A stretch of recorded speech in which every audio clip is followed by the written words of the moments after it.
When I was in school, I had this amazing teacher. She was everything. When she walked in the classroom, she demanded attention without actually having to say anything.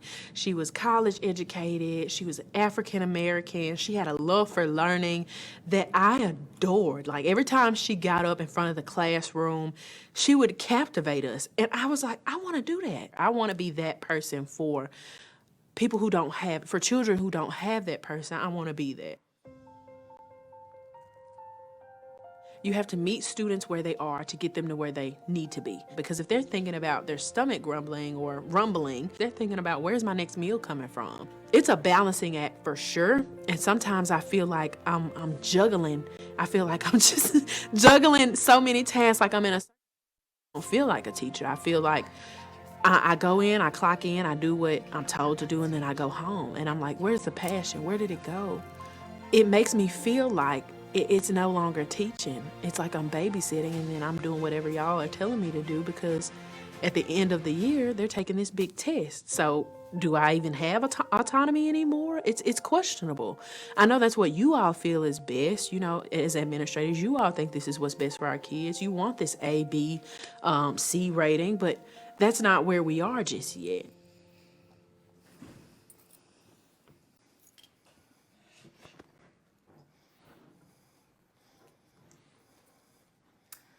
Hello, everyone. I'm Elyse Marcellino, the director of Embark for Empower. Embark is an initiative of Empower that focuses on finding, guiding, and investing in new school founders in the state.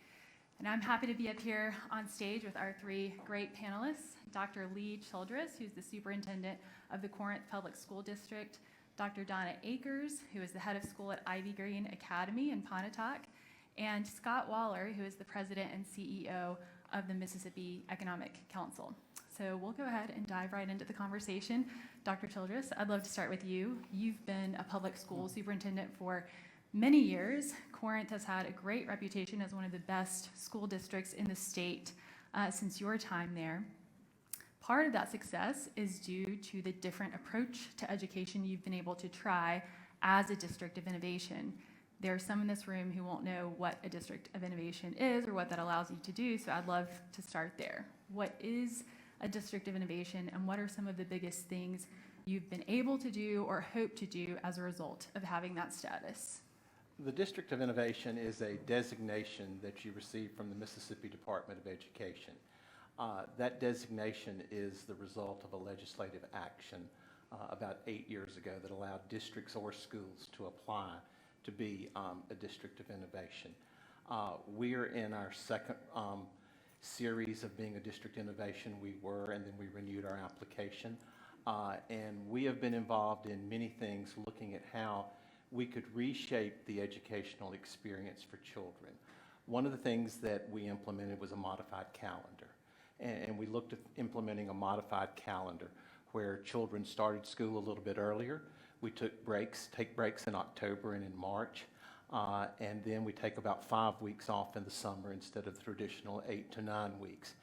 During that time, that allowed us to continue to provide remediation for children during that time at what we considered to be real-time remediation or at a more appropriate time, rather than looking at the traditional summer school experience or extended school year experience. Because what our teachers had found and told us was as children moved through the grades, it just aggregated, and as they got into 5th, 6th, 7th, and 8th, we saw large numbers of children being retained. So that modified calendar has worked extremely well. We're looking now at how we can provide a lot more enrichment activities, particularly for students during that time, to advance their educational opportunities. A second major change that we made involved adopting the Cambridge International Assessment Program rather than the Mississippi Curriculum Framework. And we looked at doing that in an effort to provide a more rigorous course of study for all of our children in our district. We believed that if we could use internationally benchmarked curriculum along with internationally benchmarked assessments, we could really begin to move Corinth students forward.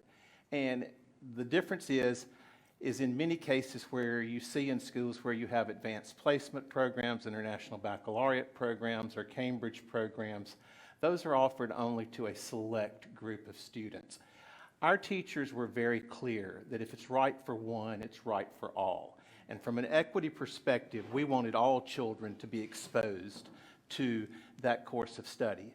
And we have found that if you do put children in that rigorous course of study, they can actually achieve and they can actually perform at a higher level. We have, as a part of Cambridge, they have an ACE diploma, and that means children have successfully challenged 7 of those exams and made a passing score. And we are now approaching each year for the last 3 years between 20 and 25% of our graduating class earning 7 or more credits in a Cambridge AP or IB type setting. And I think that's a phenomenal success, for what our teachers and our students have done and are capable of doing. These are some significant changes, so I imagine this required a mindset shift for parents, students, and teachers. Can you tell us how you cultivated buy-in? It did require a mind shift, particularly with the calendar was one, because everybody is accustomed to, pretty much starting school in August now. At one point we started in September, but it's changed. But what we did in order to prepare and engage our community in that is for 2 years prior to the board adopting that calendar, we provided a series of calendars for people to look at. And we had conversations about why we needed to do that. And ultimately, when our teachers weighed in and said, this is what's right for the children, that gave us the community buy-in. So we had a lot of people excited about it in the very beginning. At the same time, we had some detractors. But now a lot of people really like the calendar, and if we probably talked about going back, it would be a little bit different. Another thing dealt with when we began the implementation of the Cambridge system. What we found was, because it was a different approach to learning, and it was more of it moved from the traditional multiple choice type of assessment, and that children could be very successful in many cases if they studied or if it was repetitious learning. And what we found was that many of our advanced students who were accustomed to making some of the highest grades and always having a perfect paper, when they had to begin to justify, when they had to begin to cite evidence as to why they were answering a question the way they were doing, when they had to respond to reading, it was a challenge to them. And so we had some growing pains there.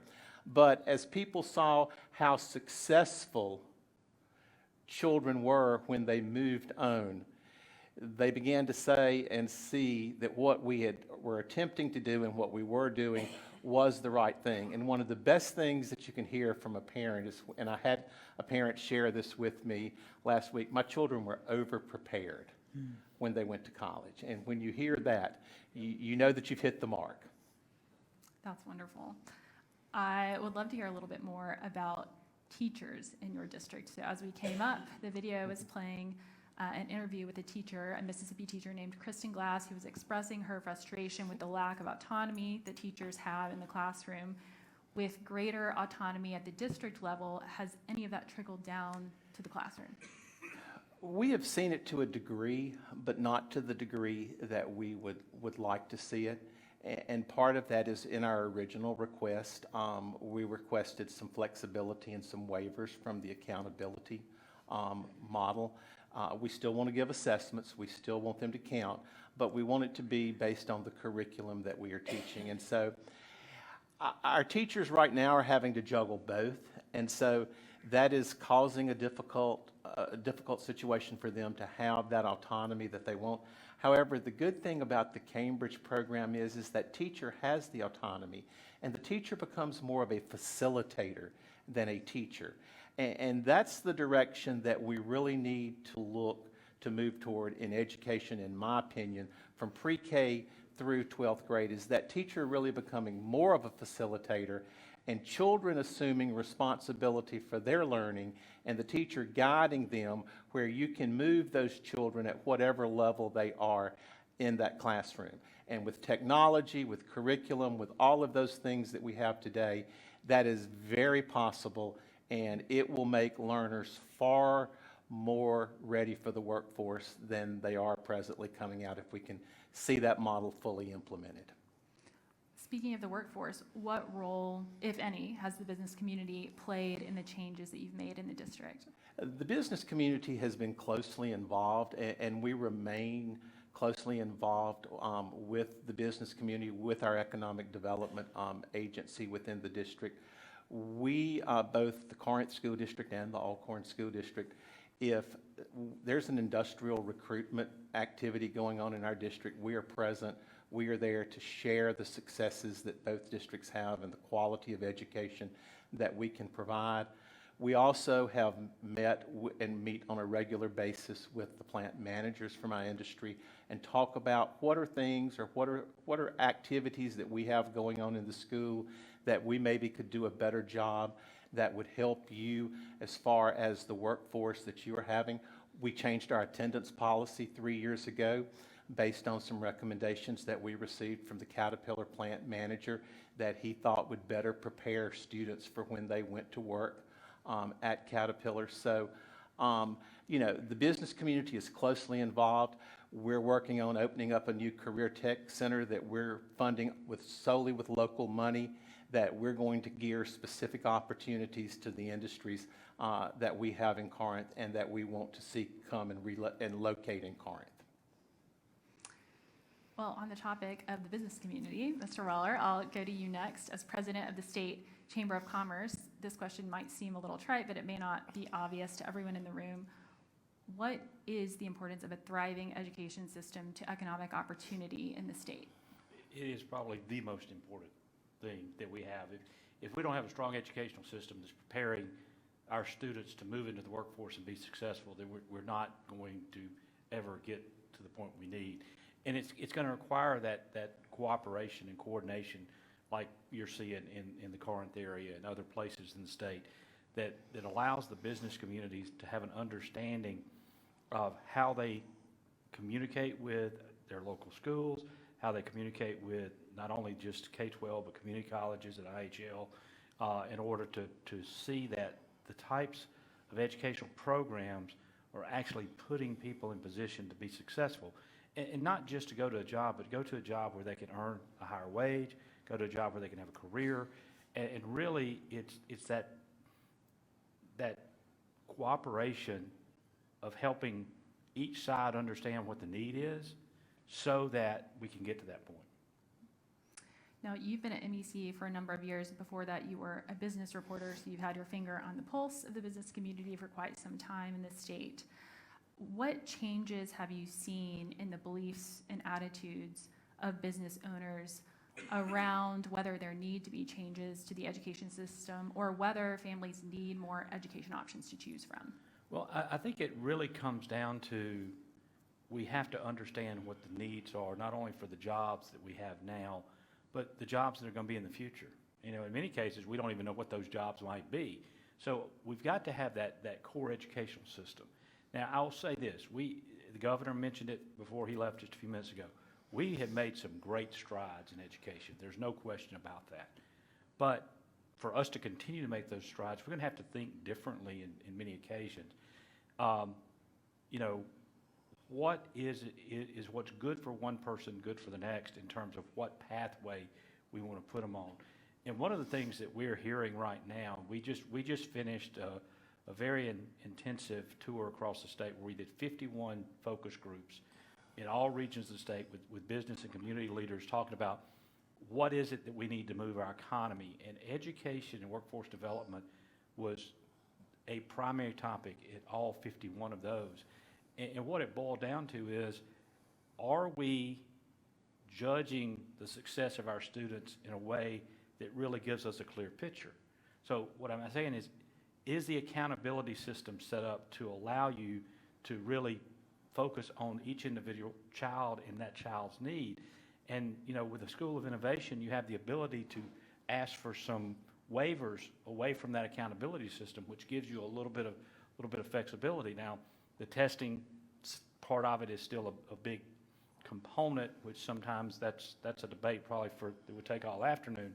But at the end of the day, career pathways, regardless of whether a child is going from high school into the workforce, high school into a certification program at a community college, an associate's degree, a bachelor's degree, whichever pathway it is, we need to be able to put the same type of value on that career pathway that we do on that student that's getting the bachelor's, the master's, and the doctorate.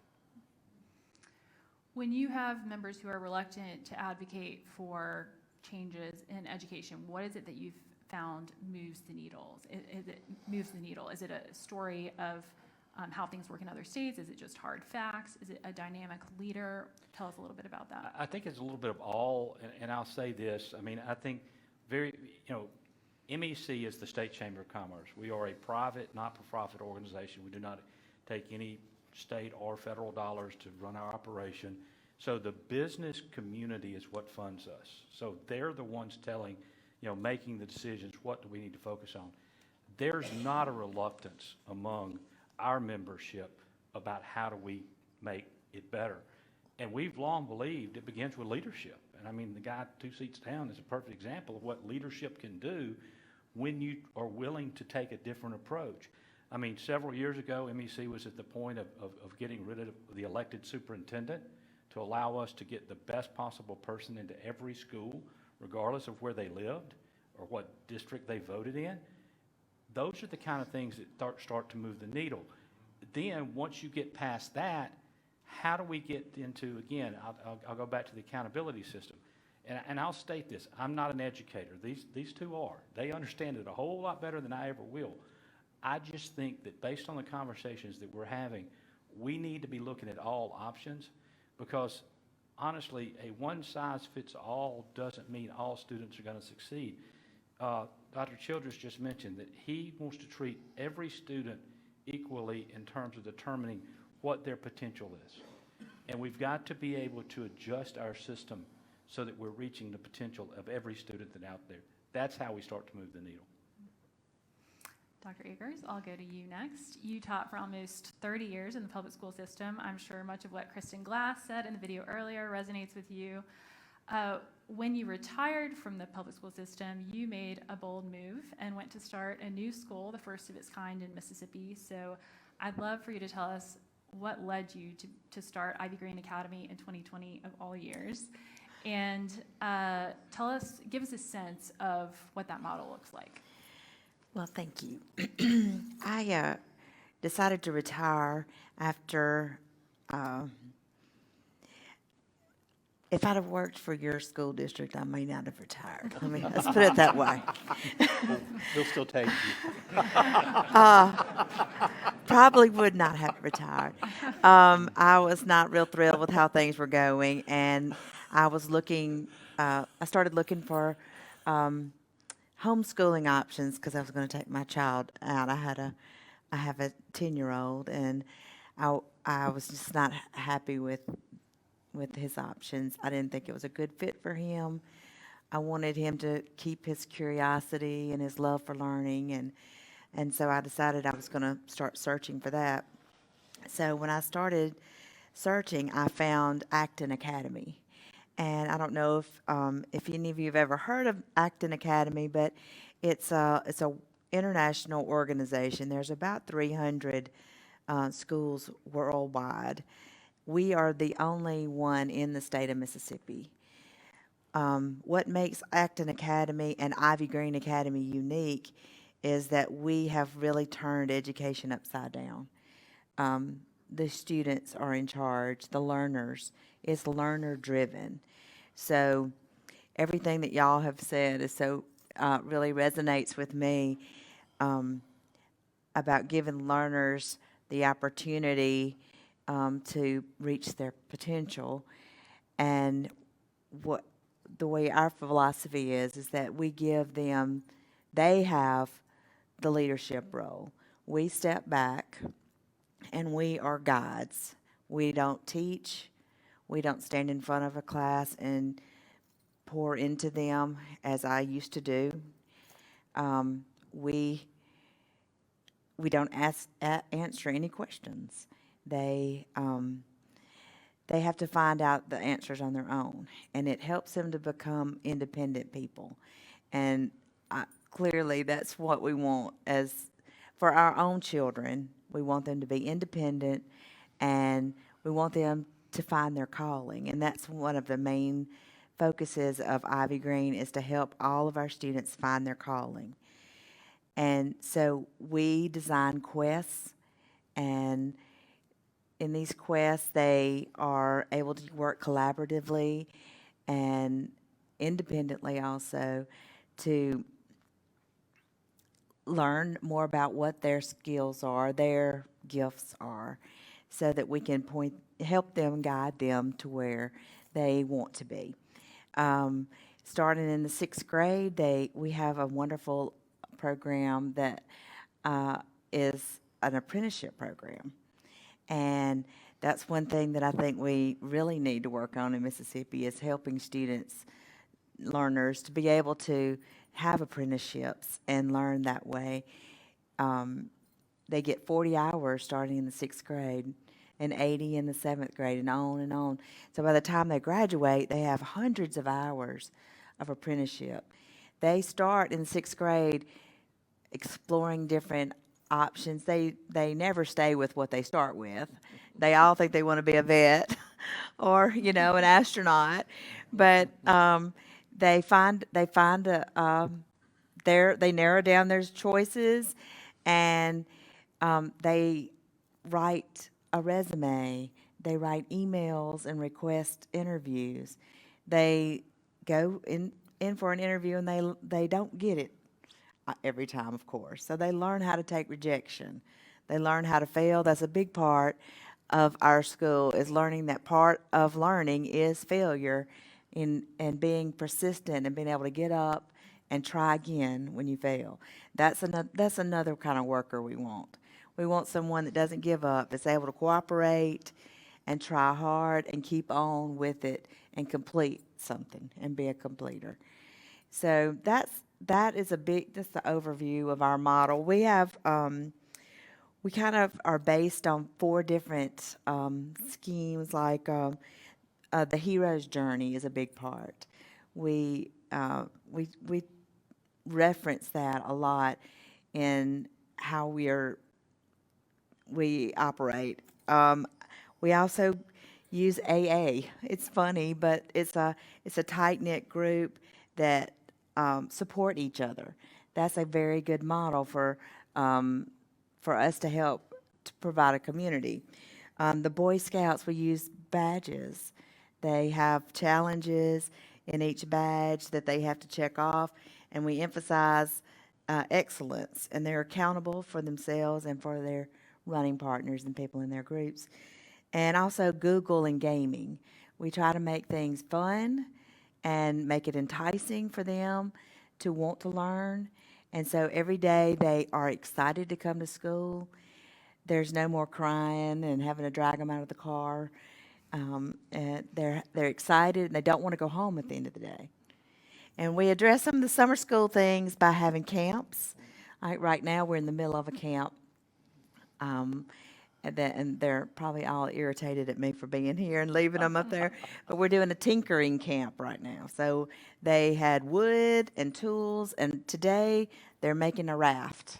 And tomorrow we're going to take it out to the lake and see if it floats. So that's the kind of thing we do.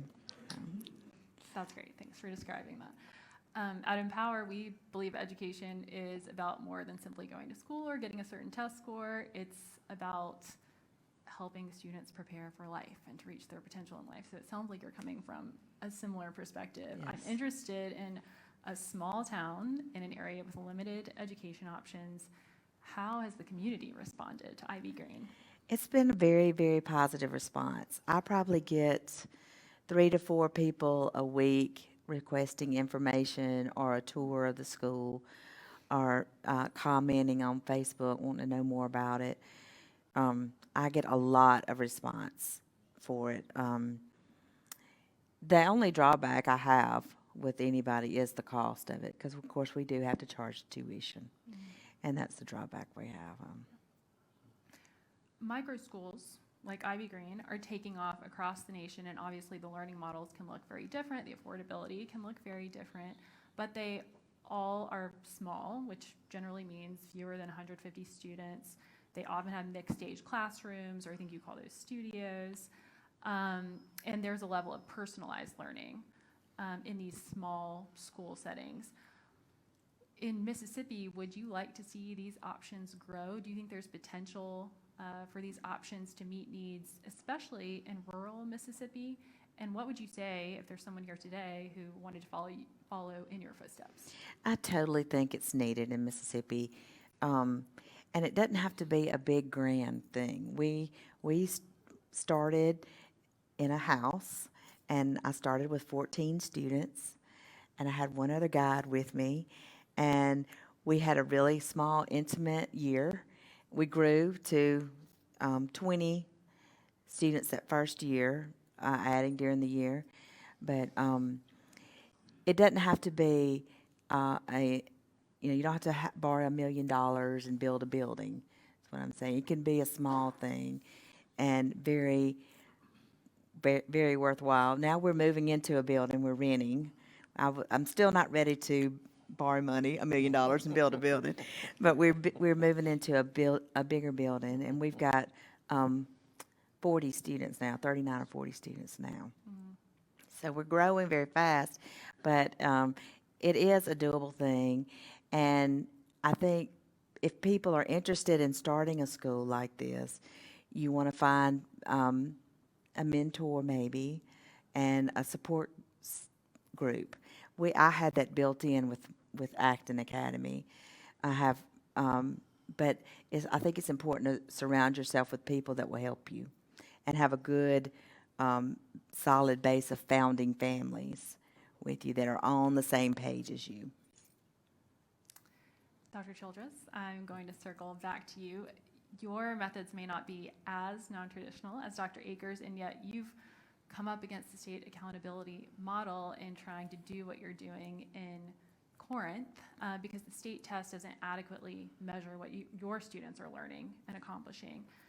It seems that at times we confuse the measure with the goal of education. So I'd love for you to comment on that. How do you think we should balance the need for autonomy with the need to assure parents and communities that the schools in the district are serving students well? I think that we can balance that need for autonomy and accountability in looking at an accountability model that is not solely based on test, that looks at other measures that are important to the success of students and the success of schools. And we're working with several other groups of schools in North Mississippi right now on what I would consider to be a community accountability model.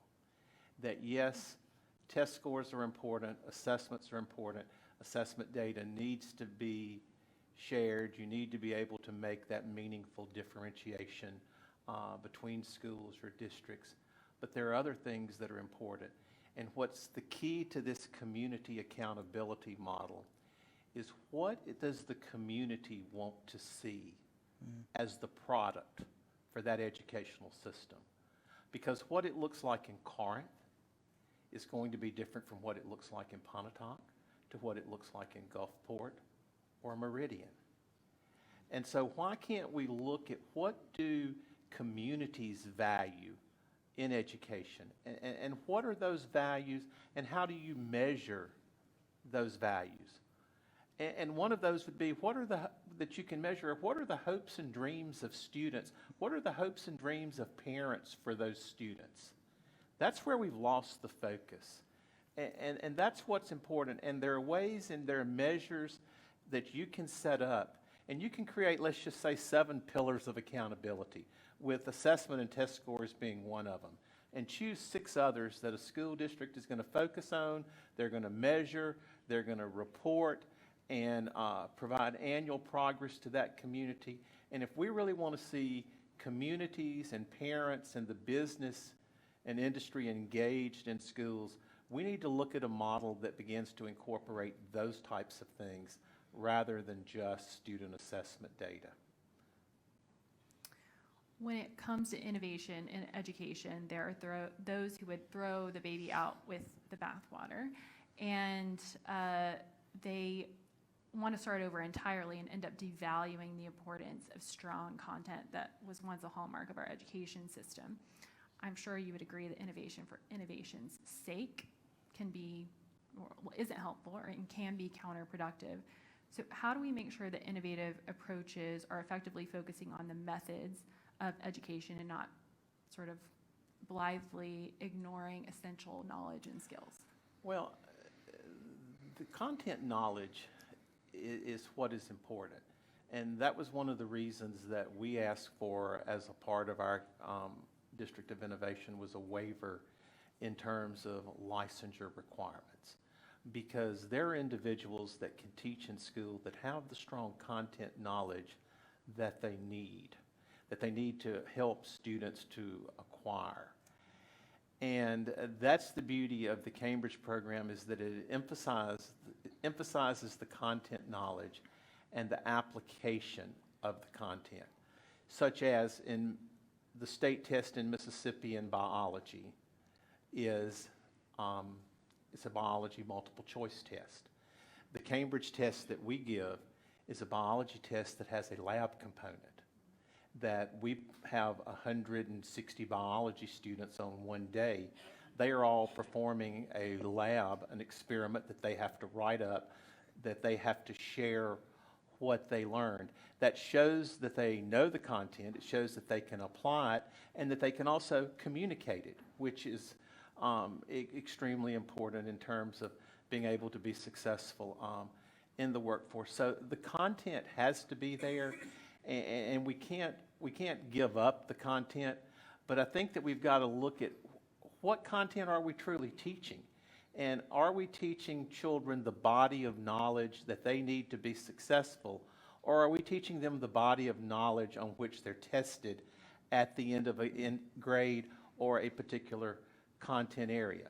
U.S. history, they have to do a paper, and and it's on a local topic.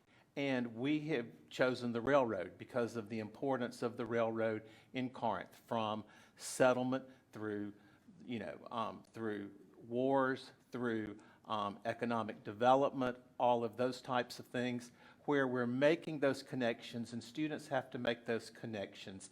And that's the type of activities that children can see that content, they can put that content in action, and they can really move forward. And that's what we've got to strive for, to have successful learners. Mr. Waller, I'm discouraged by how often I hear employers talk about the fact that high school graduates are not prepared to apply for jobs, that they lack the basic job skills necessary to get a job and do it well. And so that leaves employers looking at either unemployable high school graduates or in a position where they have to retrain them in basic job skills in order to hire them. Obviously, that's not universally true, but I'm surprised at how often I hear it. Is that something that you hear from your members as well? We do, and I think that when you think about the employability skills, whether you want to call them soft skills or basic knowledge skills, whatever the case may be, it's a problem still. I mean, little things like if work begins at 8, you're supposed to be there at 8.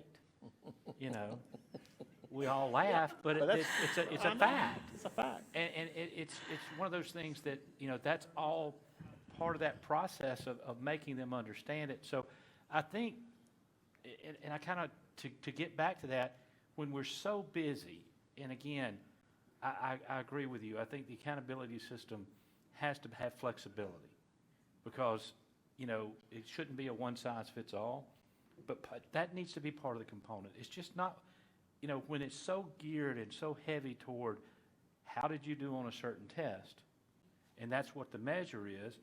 Well, the old saying is true. What gets measured gets done. And that's where all the attention gets focused.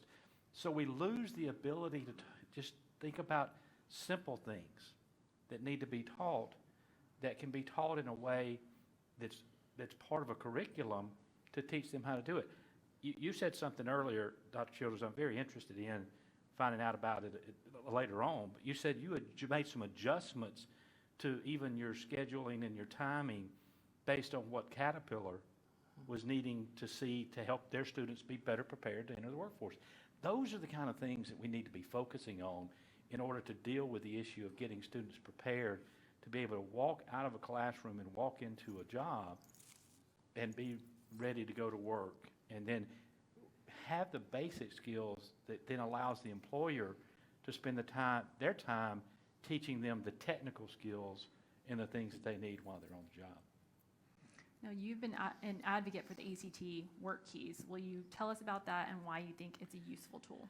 I do think it's a very useful tool from the standpoint of it gives you a base of where a student's work readiness is. Many years ago, I was in business and was a home builder. And I would go as far as say, as this isn't even the foundation that you start to build on, this is the house pad. This is the first piece of work.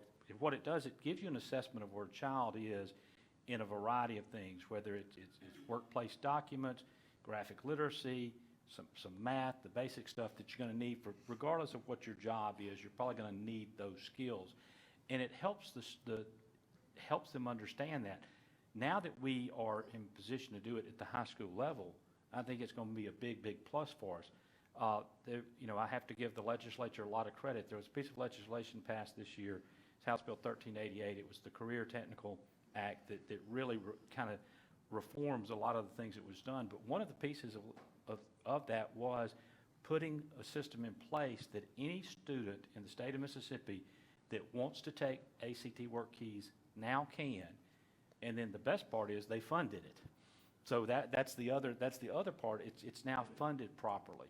So this is just an assessment that will help a student have an understanding of where they are, but it also gives the employer an understanding of where that student is, so that employer can know, okay, if I've got someone coming in at, say, silver level, this is what he or she should be able to do.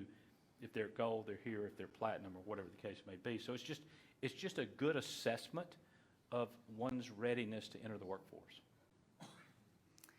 Dr. Akers, as the leader of a non-public school, you have the ability to create your own system of accountability. So tell us, how do parents or even you know that students are gaining the knowledge they need at a reasonable pace? Well, we do not participate in standardized tests at all, or we don't have tests. What we do is, as I mentioned before, like the Boy Scout model, we have badges.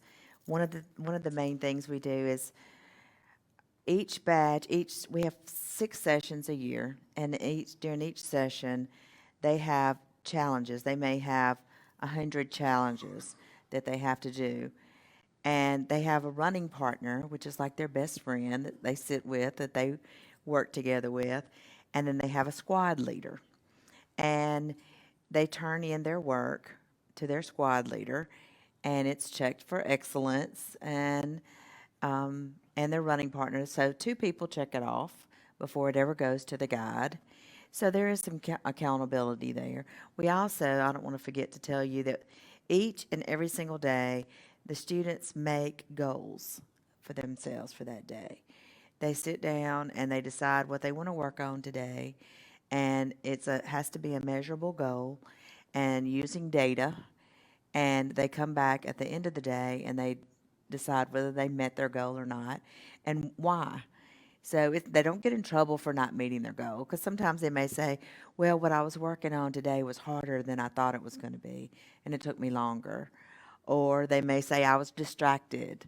Or they may say, I exceeded my goal today, so I need to make my goal harder for tomorrow.